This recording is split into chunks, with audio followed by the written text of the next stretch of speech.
সাড়া পেয়েছি সেটাতে আমরা খুবই পজিটিভ।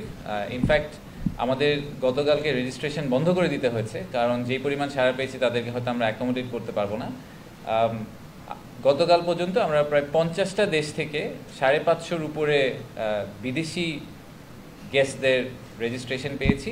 এছাড়াও বাংলাদেশে প্রায় 2000-এর উপরে রেজিস্ট্রেশন হয়েছে। তো আমরা অবভিয়াসলি বিদেশিদেরকে একটু প্রায়োরিটি দিব যখন তাদেরকে আমরা অ্যাকোমোডেট করার চেষ্টা করব, যেহেতু ওনারা দেশের বাইরে থেকে আসছেন। বেশ কিছু স্পেশাল গেস্ট আসছেন আমাদের, যারা অনেক বড় বড় অর্গানাইজেশনের সিইও বা প্রেসিডেন্ট পদে আছেন।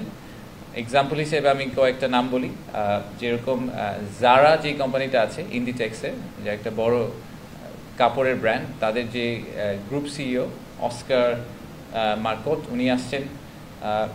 সুলতান আহমেদ বিন সুলাইমান উনি হচ্ছেন ডিপি ওয়ার্ল্ড বলে যেই পোর্টটি আছে দুবাইতে, জেবুলারি পোর্ট, অনেকে হয়তো আপনারা শুনেছেন, ওটার ওয়ার্ল্ডের লার্জেস্ট পোর্ট, এবং দুবাই ইকোনমির প্রায় একটা বড় অংশ, almost a quarter of that economy is actually run through ওই পোর্টের থ্রুতে। তো ডিপি ওয়ার্ল্ডের যে চেয়ারম্যান উনি আসছেন আমাদের একজন স্পেশাল গেস্ট হিসাবে। ব্যারনেস রোজি উইন্টারটন আসছেন, উনি হাউস অফ লর্ডসের মেম্বার ইউকে, এবং একই সাথে বাংলাদেশের trade envoy for UK into Bangladesh. এছাড়াও আসছেন স্যামসাং সিএনটির যে ভাইস প্রেসিডেন্ট, ভদ্রলোকের নাম হচ্ছে কিয়ংসু লি। সো স্যামসাংয়ের এটাই আমাদের actually one of the senior most visits Samsung থেকে, এবং যেহেতু ওনারা অনেক বড় একটা কংগ্লোমারেট, আপনারা অনেকেই শুনেছেন যে ওনারা ভিয়েতনামে বড় একটা ইনভেস্টমেন্ট করেছেন অনেক আগে। তো আমরা চেষ্টা করছি যে আমাদের দেশেও যাতে আমরা এরকম কিছু করতে পারি। জিওডানো নামে একটা কাপড়ের ব্র্যান্ড আছে, ওটার সিইও আসছেন। এছাড়া এরকম অনেকগুলো নাম আছে, আমি আর সবগুলো ডিটেলে গেলাম না। মেটার থেকে লোকজন আসছেন, আমাদের উবারের সিনিয়র একজন ভদ্রলোক আসছেন, টেলেনর থেকে আসছেন, এক্সেলারেট এনার্জির প্রেসিডেন্ট আসছেন, এবং দাউদ গ্রুপ পাকিস্তানের বেশ বড়, ওনাদের যে ছেলে যিনি ভাইস চেয়ারম্যান উনিও আসছেন আমাদের এখানে। আর বেশ কিছু বড় বড় ভেঞ্চার ক্যাপিটালও আসছেন, কারণ আমরা আসলে এবার এই ফুল সামিটটাকে একদম স্টার্ট আপ থেকে শুরু করে বড় বড় ইন্ডাস্ট্রি পর্যন্ত পুরোটাকে কভার করার চেষ্টা করেছি। সো ভেঞ্চার ক্যাপিটালের মধ্যে বি ক্যাপিটাল, তারপরে গোবি, কনজাংশন, মারুবেনি, এরকম বড় বড় অনেকগুলা ভেঞ্চার ক্যাপিটালিস্ট ফার্মও আসছেন। তো আমি একটু যদি শিডিউলটায় যাই যে আমরা আসলে ওই দিনগুলোতে কি করব। প্রথমে 7 তারিখের কথাটা বলি। 7 তারিখে আমরা বড় যারা ইনভেস্টর, যারা ম্যানুফ্যাকচারিং বা এই ধরনের জিনিস নিয়ে চিন্তা করছেন, তাদের জন্য আমরা চট্টগ্রামে একটা ভিজিটের আয়োজন করেছি। তো এখান থেকে ওনাদেরকে প্লেনে করে চট্টগ্রাম নিয়ে যাওয়া হবে। তারপরে ওনারা কোরিয়ান ইপিজেড ভিজিট করবেন, এবং তারপরে মিরেশ্বরাই যে ন্যাশনাল আমাদের ইকোনমিক জোন আছে সেটা ওনারা ভিজিট করবেন। তো আপনারা কোরিয়ান ইপিজেডের কাহিনীটা অনেকেই জানেন যে আমরা ইন্টারিম গভর্নমেন্ট আসার পরে ওনাদের প্রায় 12-14 বছরের একটা বড় চ্যালেঞ্জ, ল্যান্ড রিলেটেড একটা সমস্যা ছিল, যেই কারণে ওনারা অনেক ইনভেস্টরদেরকে মিস করেছেন। সেই ইস্যুটা সলভ করে দিতে পেরেছি, এবং এটার কারণেই কিন্তু ইনফ্যাক্ট কোরিয়া থেকে এবার 26 জনের একটা বড় ডেলিগেশন আসছে, এবং মেজরিটি আসলে কোরিয়ান ইপিজেডের যে আমাদের প্রেসিডেন্ট আছেন কি হাকসান, ওনার পুশেই আসলে আসছেন, ওনার ইনফ্লুয়েন্সে আসছেন। সো আমরা এটাকে একটা খুবই পজিটিভ আউটকাম হিসেবে দেখছি। ওনারা সবাই ইন্টারেস্টেড বাংলাদেশে ইনভেস্ট করার ব্যাপারে। 7 তারিখে প্যারালি ঢাকায় স্টার্ট আপ কানেক্ট নামে একটা প্রোগ্রাম হবে ইন্টারকন্টিনেন্টাল হোটেলে। সো স্টার্ট আপদের জন্য একদম পিওরলি ফোকাস করে ভিসিদেরকে টার্গেট করে একটা সারাদিনের প্রোগ্রাম হবে ইন্টারকন্টিনেন্টাল হোটেলে। ভিসি বলতে আমরা ভেঞ্চার ক্যাপিটালিস্ট বুঝাই, যারা স্পেসিফিক্যালি ইনভেস্টার, যারা স্টার্ট আপ কমিউনিটিতেই খালি ইনভেস্ট করতে ইন্টারেস্টেড। 8 তারিখে আমরা এই ইনভেস্টার গ্রুপদেরকে নিয়ে যাব হচ্ছে কি জাপানিজ ইকোনমিক জোনে, 2500-এ নারায়ণগঞ্জে আমাদের পাশে যে ইকোনমিক জোনটা আছেন ওখানে নিয়ে যাব।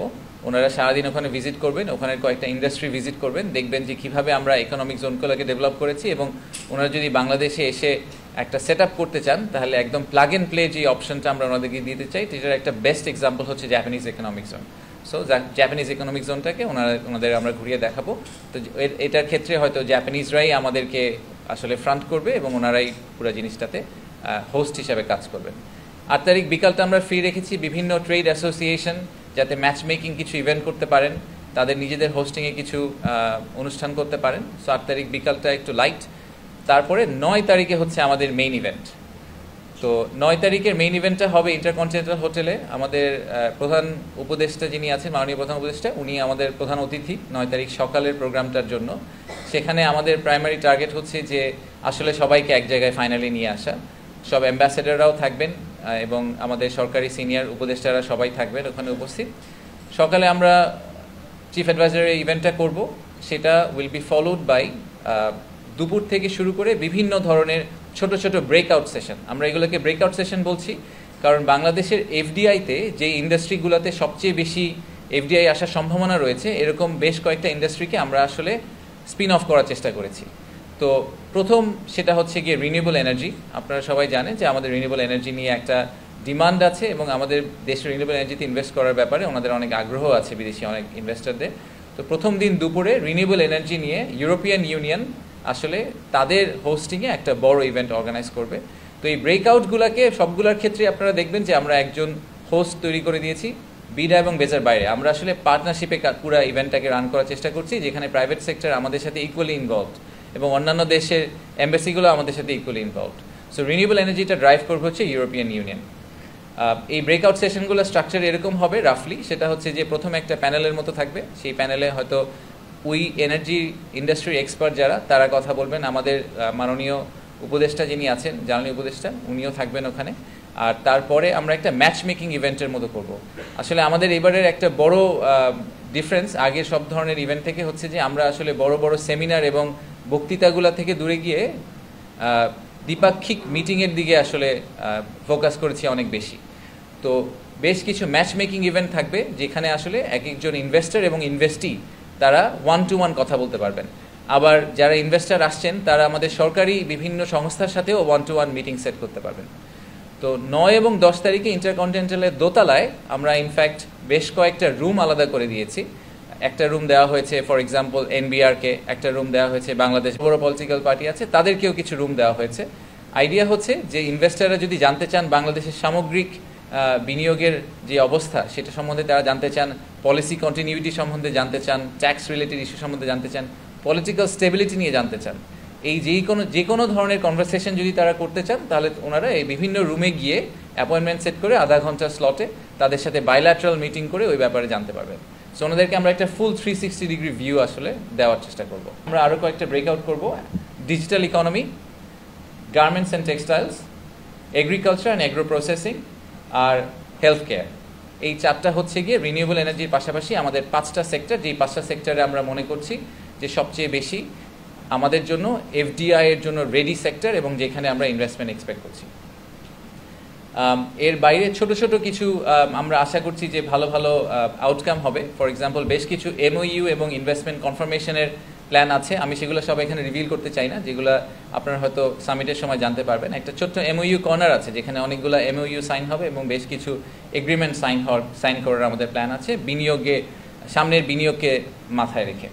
ইনভেস্টমেন্ট প্রমোশনকে মার্কেট করে বা ওনাদেরকে অ্যাসোসিয়েট করে তাদের থেকেও অনেক বেশ সিনিয়র ডেলিগেশন আসছেন, কারণ ওগুলো নিয়েও আমরা একটু ফোকাস করতে চাই। লাস্ট একটা ছোট্ট পয়েন্ট বলি, সেটা হচ্ছে যে বাংলাদেশের আমরা তো সব বিনিয়োগ এবং ব্যবসা রিলেটেড কথাবার্তা বললাম, কিন্তু আসলে বাংলাদেশি ইনভেস্টর যারা আসবেন তাদেরকে সবচেয়ে যেই পার্টটা আমি মনে করি সবচেয়ে ভালো করে আমাদের জানাতে হবে সেটা হচ্ছে বাংলাদেশের পিপল অ্যান্ড কালচার। এই দুইটা জায়গা আমরা অনেক সময় মিস করে যাই, কিন্তু যখন আসলে কেউ ইনভেস্টমেন্ট ডিসিশন নেয় তারা একটা বড় ডিসিশনের একটা বড় ফ্যাক্টর কিন্তু হয় যে সেই দেশে তার এমপ্লয়িরা গিয়ে আসলে ফিট ইন করতে পারবে কিনা, সেই দেশের কালচার কীরকম, সেই দেশের মানুষ কতটুকু ওয়ার্ম। তো 9 তারিখ রাতে আমরা আসলে একটা ইমার্সিভ এক্সপিরিয়েন্স দেওয়ার চেষ্টা করব আমাদের ইনভেস্টরদেরকে। আমরা মিনিস্ট্রি অফ কালচারাল অ্যাফেয়ার্সের সাথে একসাথে কাজ করছি, মিউজিক, ফটোগ্রাফি, ফ্যাশন, এই সব কিছুকে মিলিয়ে আমরা একটা এক্সক্লুসিভ ইভেন্ট করার চেষ্টা করছি, যেখানে আমরা তাদেরকে একটা জার্নির ভিতর দিয়ে নিয়ে যাব যে বাংলাদেশের রুরাল টু আরবান যে পপুলেশন তাদের যে কালচারাল মুভমেন্ট এবং আমাদের যে এভলিউশন হয়েছে কালচারাল সেটাকে ওনাদেরকে এক্সপিরিয়েন্স করানোর জন্য। যে আমাদের টার্গেট হচ্ছে স্টার্লিং করার পিছনে অনেকগুলো কারণ আছে, তার মধ্যে একটা বড় কারণ হচ্ছে যে ইন্টারনেট আউটেজ আমাদের লাস্ট এবার হয়েছে সেটাকে আমরা হতে দিতে চাই না বাংলাদেশে।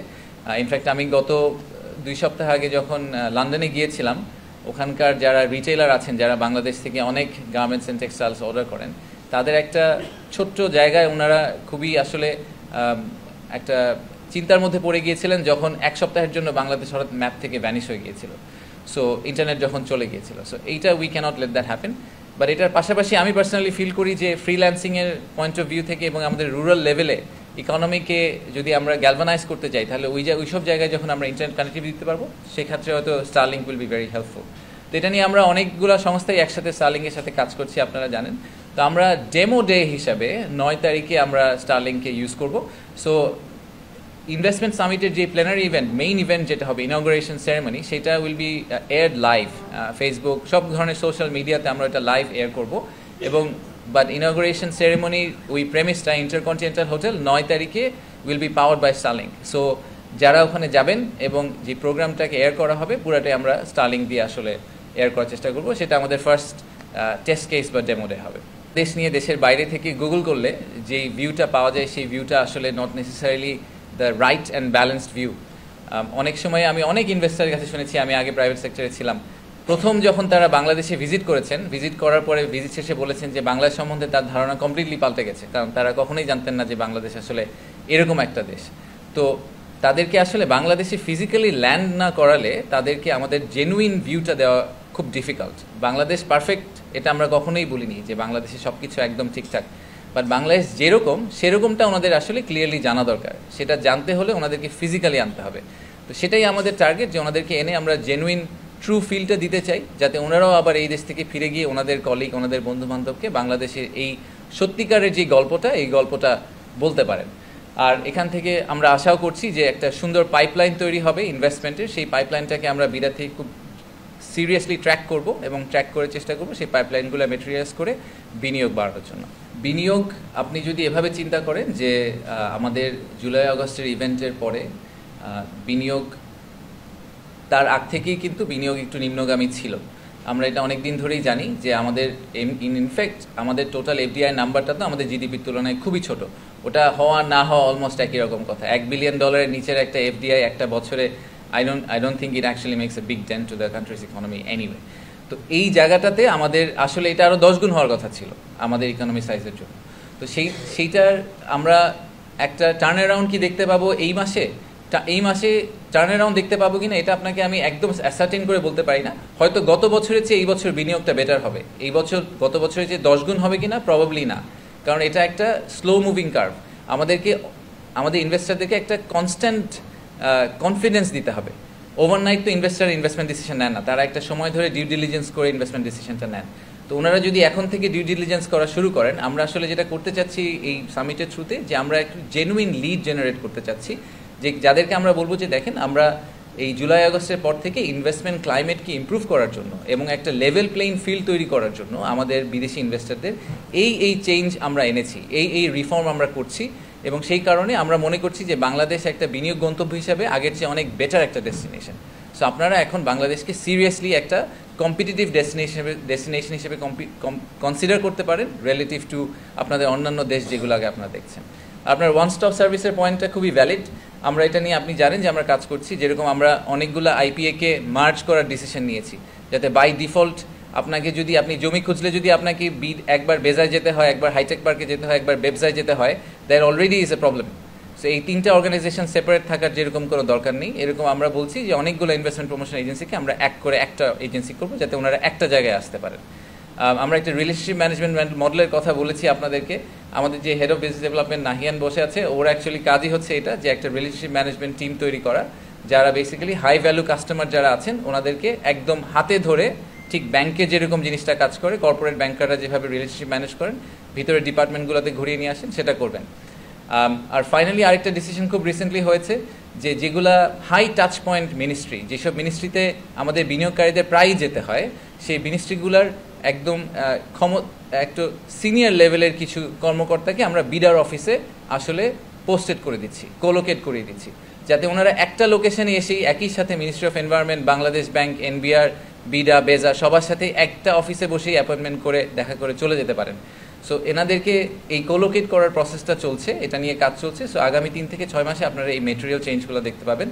সেটার মধ্য দিয়ে আশা করছি যে আসলে জেনুইন ট্রুলি যে ওয়ান স্টপ সার্ভিসের কথা আমরা সবসময় ইনভেস্টরদেরকে বলি, সেটা আমরা প্রোভাইড করতে পারবো। একই পরিমাণ জমিতে এখন অনেক বেশি প্রোডাক্টিভিটি করা সম্ভব, এবং এখন অ্যাগ্রোভোল্টিক বা বিভিন্ন ধরনের অল্টারনেটিভ টেকনোলজি এসেছে, যেখানে আপনি আসলে নিচে এগ্রিকালচার করতে পারবেন, উপরে এবার রিনিউয়েবল এনার্জি করতে পারবেন।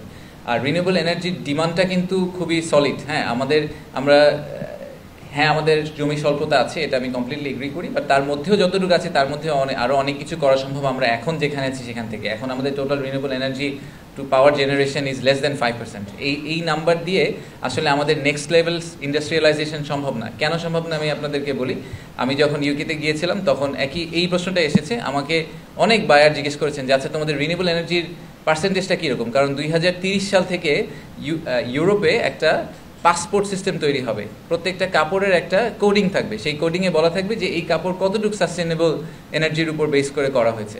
তো বাই ডিফল্ট আমাদের কম্পিটিটিভ এজটা রাখার জন্য বাংলাদেশকে একটা এক্সপোর্ট ডেস্টিনেশন হিসেবে, এক্সপোর্ট মার্কেট হিসেবে প্রুভ করার জন্য আমাদেরকে আসলে রিনিউয়েবল এনার্জি সাপ্লাই দিতে হবে। দিতে না পারলে আমাদের গার্মেন্টস ব্যবসায়ীরা আসলে ইভেনচুয়ালি সেল করতে পারবেন না। এটা হচ্ছে নাম্বার 1। নাম্বার 2 হচ্ছে যে প্রচুর অব্যবহৃত জমি আছে। আমি আপনার সাথে এগ্রি করি যে জমিগুলো এক্সপেন্সিভ। আমি এটাও মনে করি যে সব কিছুর একটা স্কেলিংয়ের একটা ফেজ থাকে। আপনারা জানেন যে মিরেশরাইতে আমাদের অরিজিনাল মাস্টার প্ল্যানে 33,000 একর ছিল, আমরা সেটাকে এমনিতেই কমিয়ে দিচ্ছি, কারণ আমরা বনাঞ্চলগুলো রক্ষা করতে চাই। আমরা এখনও যতটুকু জমি পেয়েছি 16,000 একরের মতো, এটাও আসলে ইন্ডাস্ট্রিয়ালাইজ করতে অনেক সময় লাগবে। সবগুলা ইপিজেড যোগ করে এখন কিন্তু মাত্র 2,500 একর জমি। এতগুলো ইপিজেডে কিন্তু প্রচুর ফ্যাক্টরি এবং প্রচুর প্রোডাকশন হয়। সো আমাদের কিন্তু 16,000 একরের ইন্ডাস্ট্রিয়ালাইজেশন, আই ডোন্ট থিঙ্ক এটা একটা রিয়েল আইডিয়া নেক্সট 5 থেকে 10 বছরে। আর 10 বছরে একটা solar farm can produce a lot of electricity. So আমরা ওই 10 বছর সোলার ফার্ম প্রডিউস করে আবার আমরা ওটাকে ইন্ডাস্ট্রিয়ালাইজেশন কনভার্ট করে ফেলতে পারি। সো আমি জেনারেলি মনে করি আই থিঙ্ক আমাদের এখনও অনেক ইমপ্রুভমেন্টের সুযোগ আছে। বাংলাদেশের এখন যে অবস্থা, সামগ্রিক অবস্থা, এই সত্যিকার অবস্থাটাই ওনাদেরকে বোঝানো।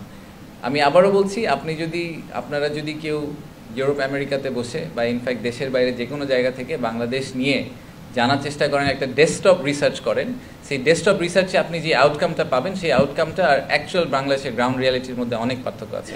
আমি গত বেশ কিছুদিন যে কটা দেশে ঘুরে এসেছি, ওখানে সব দেশি বিনিয়োগকারীরা যেই ধরনের আশঙ্কা প্রকাশ করেছেন সেই ধরনের আশঙ্কা প্রকাশ করার মতো অবস্থা বাংলাদেশের এই মুহূর্তে নাই।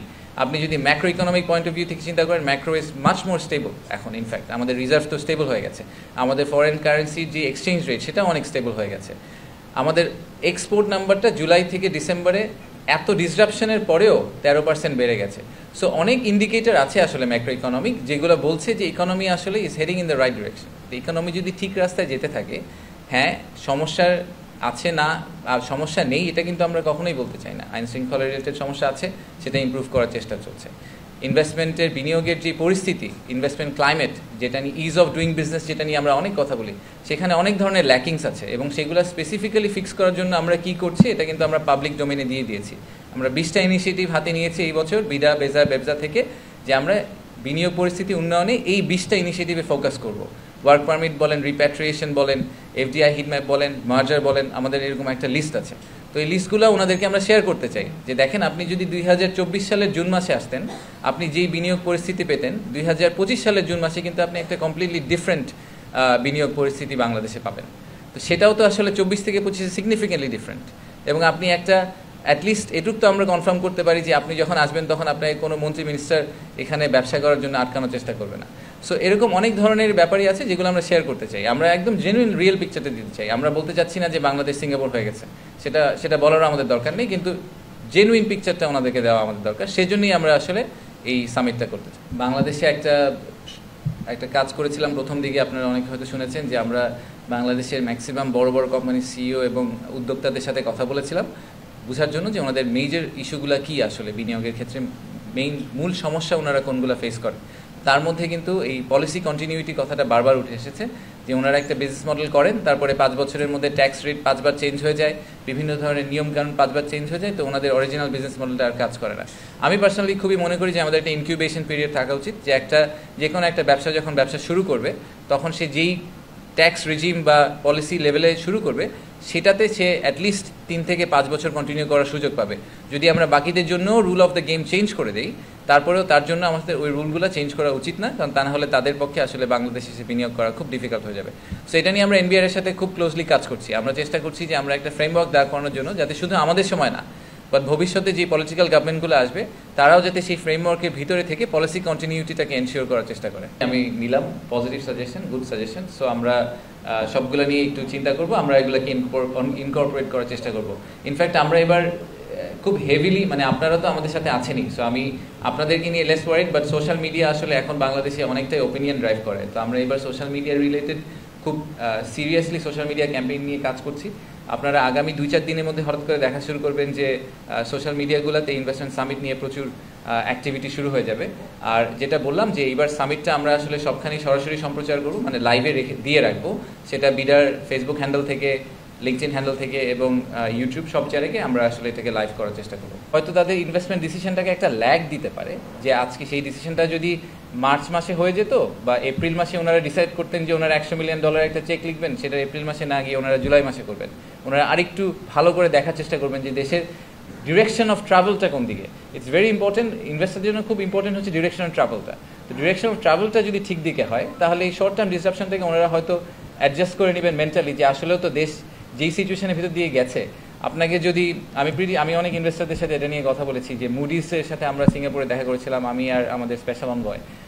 তো আমরা ওনাদেরকে বলছিলাম যে দেখেন, আপনাকে যদি জুন মাসের শেষে গিয়ে বলা হতো যে জুলাই থেকে অগাস্টে বাংলাদেশে এই ইনসিডেন্ট ঘটবে, তাহলে সেপ্টেম্বরের বাংলাদেশটা দেখতে কেমন হবে, এরকম যদি আপনাকে একটা পিকচার ড্র করতে বলা হতো, আপনি কীরকম করতেন? ম্যাক্সিমাম লোকজন কিন্তু তখন ওখানে বসে বলতো যে একটা গৃহযুদ্ধ লেগে গেছে, অস্থির অবস্থা। কিন্তু আমাদের দেশে 7 দিন পুলিশ ছিল না, তারপরেও আপনি যদি অগস্টের 15 তারিখের কথা চিন্তা করেন বা 16 তারিখের কথা চিন্তা করেন, সেদিন কিন্তু গার্মেন্টস ফ্যাক্টরিগুলো খোলা ছিল। সো বাংলাদেশের রেজিলিয়েন্স যে জিনিসটা আমরা সবসময় বলি যে আমাদের ইনডমিটেবল স্পিরিট অ্যান্ড রেজিলিয়েন্স, এটার খুব বড় একটা এক্সাম্পল হচ্ছে অগস্ট সেপ্টেম্বর। তো সেইটাই আমরা আসলে আবারও পোর্ট্রে করাতে চাই আমাদেরকে, যে long term view of Bangladesh is still very very positive. I don't see any reason why you should not invest in Bangladesh. So প্রথমত ইলন মাস্ক যদি 9 তারিখে আসতেন, আপনারা এতদিনে অলরেডি জেনে যেতেন উনি আসবেন। সো উনি এখন আমেরিকান সরকারের অংশ। সো ওনার একটা ভিজিট বাংলাদেশে যদি আসলে উনি আগের যেগুলো করেছেন, আপনি যেগুলো বলছেন ইন্দোনেশিয়ান দেখেছেন স্টারলিংক লঞ্চ করতে, তখন কিন্তু উনি ইউএস গভর্নমেন্টে কাজ করতেন না, এখন ওনার পজিশনটা কোয়াইট ডিফারেন্ট। তো তারপরেও আমরা আসলে ওনাদের সাথে কথা বলছি। 9 তারিখ হচ্ছে স্টারলিংকের ডেমো ডে, রাইট? সো 9 তারিখে আমরা বাংলাদেশের যারা যেই সোসাইটিটা বা যেই ইনভেস্টার গ্রুপটা, যেই ব্যবসায়ীরা ইন্টারকন্টিনেন্টাল হোটেলে আসবেন, যেই সরকারি কর্মকর্তারা ইন্টারকন্টিনেন্টাল আসবেন, তাদেরকে আমরা স্টারলিংকের একটা টেস্ট দিব। It's a testing session, but actual স্টারলিংকের কমার্শিয়াল অপারেশন শুরু হতে আরও কিছুদিন সময় লাগবে। আমাদের 90 দিনের টার্গেটটা এখনও মাথায় আছে, আমরা ওটাকে টার্গেট করে এগোচ্ছি। তো 90 দিনের টার্গেটটার সময় যখন আমরা লঞ্চ করব, তখন আমরা অবশ্যই ওনাদের সাথে যোগাযোগ করে দেখব যে উনি ওই সময় আসার জন্য আমাদেরকে টাইম দিতে পারেন কিনা, তাহলে will be very happy to host him. So এখনই কনফার্ম করতে পারছি না, বাট আমরা চেষ্টা করছি। সত্যি মনে করি যে ইনভেস্টাররা আসলে 1-2 বছরের বেসিসে ইনভেস্টমেন্ট ডিসিশন নেন না, ওনারা মিনিমাম 5 বছরের একটা হরাইজন, প্রবাবলি 20-30-40 বছরের হরাইজন নিয়ে বাংলাদেশে আসবেন। তো ওনাদেরকে অবশ্যই political stability, political consensus, political continuity, এই সবগুলো বিষয় নিয়ে ওনাদের ডিসিশন মেকিংটা কাজ করবে। তো সেটাই যদি হয়, এবং সেটার কারণেই কিন্তু আমরা বলছি যে আমরা এবার ইনভেস্টমেন্ট সামিটে 9-10 তারিখে 3টা পলিটিক্যাল পার্টিকে অ্যাকচুয়ালি আলাদা করে রুম করে দিয়েছি, যেই রুমে গিয়ে ওনারা আসলে ওই পলিটিক্যাল আউটফিটদের সাথে কথা বলতে পারবেন, যাতে ওনারা বুঝতে পারেন যে এই বাংলাদেশের টোটাল পলিটিক্যাল যে কমিউনিটি আছে, তারাও কিন্তু বিনিয়োগের ব্যাপারে যথেষ্ট উৎসাহী। আমি যখনই পলিটিক্যাল পার্টিদের সাথে কথা বলি, ওনারা সবাই বলেন যে বাংলাদেশে বিনিয়োগ খুবই জরুরি। আমার মনে হয় এটা নিয়ে তো আসলে পলিটিক্যাল পার্টিদের মধ্যে মতবিরোধ নেই, যে একজন বাম দিকে একজন বাম দিকে বলছেন যে না এটা দরকার আছে, দরকার নেই, সবাই বলছেন দরকার আছে। ইনফ্যাক্ট আমাদের যে ইয়াং পপুলেশন, তাদেরকে এমপ্লয়মেন্ট জেনারেট করার জন্য প্রাইভেট সেক্টরকে গ্যালভানাইজ করা আমাদের জন্য দরকার আছে, সেটা লোকাল ইনভেস্টমেন্ট এবং ফরেন ইনভেস্টমেন্ট মিলিয়ে। তো সেটাই, জি উনি উত্তর দিচ্ছেন, শেষ করেনি। জি, সো পলিটিক্যাল কন্টিনিউর পিসটা নিয়ে আমি একদম ওয়ারিড না। আপনার দ্বিতীয় প্রশ্ন ছিল যে বাংলাদেশের টোটাল বিনিয়োগ বেড়েছে কি কমেনি। সো আমরা ইন্টারিম গভর্নমেন্ট এসেছি অগাস্ট সেপ্টেম্বর থেকে।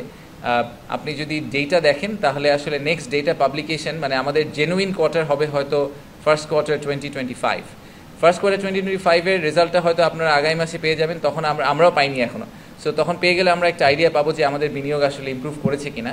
আমি যেটা আপনাকে পার্সোনালি বললাম, আমার ধারণা যে বিনিয়োগের লেভেলটা আগের মতোই থাকবে, এবং টু বি অনেস্ট আগের মতো থাকাটা একটা বড় উইন, কারণ আপনাদের এটা মাথায় রাখতে হবে যে আমরা একটা মনোলিথিক স্ট্রাকচার ছিল, সেটাকে কমপ্লিটলি ভেঙে চড়ে গেছে, এবং অনেকেরই ফোরকাস্ট ছিল যে বাংলাদেশ এখন কি হবে, সেটা নিয়ে অনেকে অনেক টেনশনে ছিলেন। ওরকম কিছুই আসলে হয়নি, আমরা উইভ মুভড অন, এক্স্যাক্টলি যা ছিলাম তার চেয়ে অ্যাকচুয়ালি একটা ভালো পজিশনে চলে গিয়েছি।